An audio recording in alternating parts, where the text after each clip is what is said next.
क्या आप जानते हैं कि एक बिल में और एक एक्ट में क्या अंतर है? ऑर्डिनेंस किसे कहते हैं? रूल्स और रेगुलेशंस क्या होते हैं? सुनने में ये सारी चीजें एक जैसी लगती हैं, लेकिन एक जैसी है नहीं। तो आज की अपनी इस वीडियो में हम ये जानेंगे कि इन सब टर्म्स में क्या अंतर है।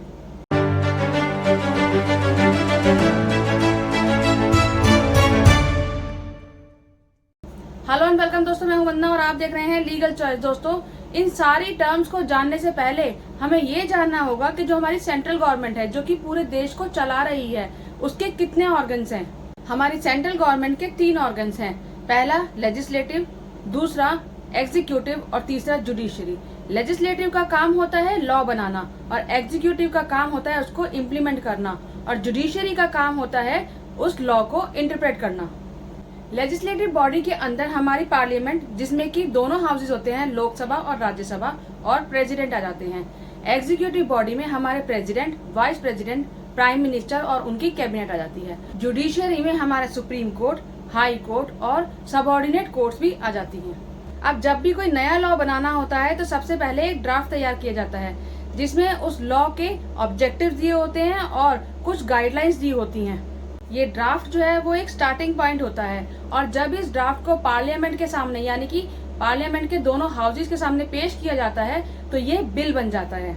उसके बाद इस बिल पर दोनों हाउसेज में खुल के डिस्कशन होता है और वोटिंग होती है।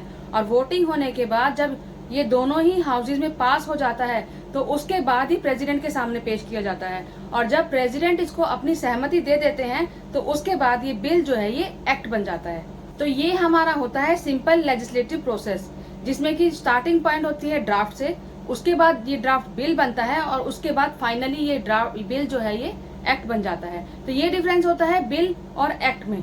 अब बात करते हैं ऑर्डिनेंस के बारे में। ऑर्डिनेंस को समझने के लिए हमें सबसे पहले ये जानना होगा कि हमारे जो पार्लियामेंट है वो फंक्शन कैसे करता है, यानी कि काम कैसे करता है। हमारे जो पार्लियामेंट के दोनों हाउसेज होते हैं, लोकसभा और राज्यसभा, वो पूरे साल काम नहीं करते हैं। ट्रेडिशनली उनके 3 सेशंस लगते हैं। पहला होता है बजट सेशन, जो कि जनवरी से लेकर मई तक होता है।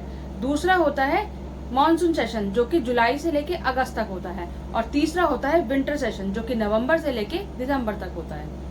जरूरत के हिसाब से इन सेशंस को आगे पीछे किया जा सकता है, लेकिन इसमें एक रूल है कि किसी भी 2 सेशंस के बीच में 6 मंथ से ज्यादा का गैप नहीं होगा।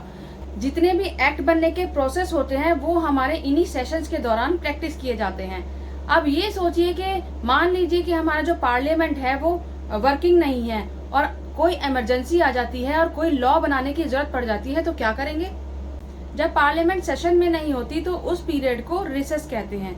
तो ऐसे में अगर कोई अर्जेंट सिचुएशन बन जाए और लॉ बनाने की जरूरत पड़े तो ऐसे में सेंट्रल लेवल पर प्रेसिडेंट के पास और स्टेट लेवल पर गवर्नर के पास लॉ बनाने की पावर होती है। लेकिन ये पावर तभी होती है जब हमारा पार्लियामेंट सेशन में ना हो और लॉ की कोई अर्जेंट नीड हो। ऐसे में जो लॉ बनाया जाता है उसको ऑर्डिनेंस कहते हैं। एक्ट और ऑर्डिनेंस सेम ही होते हैं, दोनों लोगों पर ही लागू होते हैं, लेकिन अंतर सिर्फ इतना है कि जो ऑर्डिनेंस होता है उसकी वैलिडिटी 6 मंथ्स प्लस 6 वीक्स होती है। वो कैसे होती है वो मैं बताती हूँ। देखिए, ये तो रूल है जो मैंने आपको पहले बताया है कि पार्लियामेंट के किसी भी 2 सेशन में 6 मंथ से ज्यादा का गैप नहीं होना चाहिए। इसीलिए इस ऑर्डिनेंस का जो वैलिडिटी पीरियड रखा गया है वो 6 मंथ्स रखा गया है। तो ये जरूरी होता है कि जब भी पार्लियामेंट का सेशन शुरू हो तो ऑर्डिनेंस को पार्लियामेंट के सामने पेश किया जाए, जहां पर की डिस्कशंस होते हैं और वोटिंग्स होती है। 6 वीक्स के अंदर पार्लियामेंट को डिसीजन देना होता है कि क्या वो ऑर्डिनेंस को पास कर रहे हैं या फिर उसको निरस्त कर रहे हैं।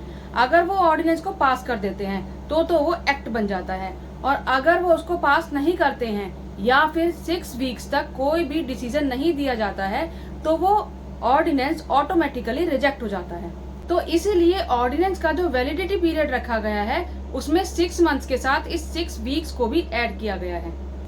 अब बात करते हैं रूल्स और रेगुलेशंस के बारे में। अभी हमने जाना कि गवर्नमेंट के जो ऑर्गन्स होते हैं वो होते हैं लेजिस्लेटिव और एग्जीक्यूटिव। लेजिस्लेटिव का जो काम है वो है लॉ बनाना, और जो हमारे एग्जीक्यूटिव का काम है वो है उस लॉ को इम्प्लीमेंट करना। यानी कि जो एक्ट लेजिस्लेटिव बनाती है उस एक्ट को लागू कैसे करना है वो हमारी एग्जीक्यूटिव देखती है। उस लॉ को लागू करने के लिए जो भी रूल्स बनाए जाते हैं वो हमारी एग्जीक्यूटिव बनाती है। तो सेंट्रल लेवल पर अगर पार्लियामेंट कोई एक्ट बनाती है तो उसको इम्प्लीमेंट करने के रूल्स कौन बनाएगा? हमारी सेंट्रल गवर्नमेंट। और अगर स्टेट लेवल पर लेजिस्लेचर कोई एक्ट बना रही है तो उसको इम्प्लीमेंट करने के लिए रूल्स कौन बनाएगा? वो बनाएगी स्टेट गवर्नमेंट। तो किसी भी लॉ को, किसी भी एक्ट को कैसे इम्प्लीमेंट किया जाएगा, कैसे लागू किया जाएगा, वो बताते हैं रूल्स, जो कि हमारी एग्जीक्यूटिव बॉडी बनाती है। अब बात करते हैं रेगुलेशंस के बारे में। हमने अभी जाना कि किसी भी एक्ट को लागू करने के लिए रूल्स की जरूरत पड़ती है, लेकिन ऐसा जरूरी नहीं है कि हर एक्ट को लागू करने के लिए रूल्स की ही जरूरत पड़े। इंडिया में कुछ इंडिपेंडेंट अथॉरिटीज है, कुछ स्टैट्यूटरी बॉडीज हैं, जो कि एक्ट को कैसे लागू करना है ये पूरी तरीके से उनके हाथ में होता है, जैसे कि रिजर्व बैंक ऑफ इंडिया या फिर securities and exchange board of India, SEBI. इस टाइप की कुछ स्टैट्यूटरी बॉडीज होती हैं जो कि एक्ट को कैसे लागू करना है पूरी तरीके से इनके हाथ में होता है। लेकिन अब ये बॉडीज खुद किस तरीके से काम करेंगी, खुद को कैसे रेगुलेट करेगी, खुद के क्या स्टैंडर्ड्स होंगे, कैसे फंक्शन करेगी, इन सब के लिए वो बनाते हैं रेगुलेशंस। किसी भी एक्ट को इम्प्लीमेंट करने के लिए बनाए जाते हैं रूल्स, और जब कोई बॉडी इन एक्ट को इम्प्लीमेंट करती है तो वो बॉडी खुद कैसे रेगुलेट करेगी, अपने आप को खुद कैसे फंक्शन करेगी, उसके लिए बनाई जाती हैं रेगुलेशंस। आई होप कि आपको बिल, एक्ट, ऑर्डिनेंस, रूल्स और रेगुलेशंस में क्या डिफरेंस है अच्छे से समझ में आ गया होगा। अगर आपको समझ में आ गया और मेरी ये वीडियो आपको पसंद आई हो तो मेरे इस वीडियो को लाइक कीजिएगा, शेयर कीजिएगा और मेरे इस चैनल को सब्सक्राइब करना मत भूलिएगा। Good bye.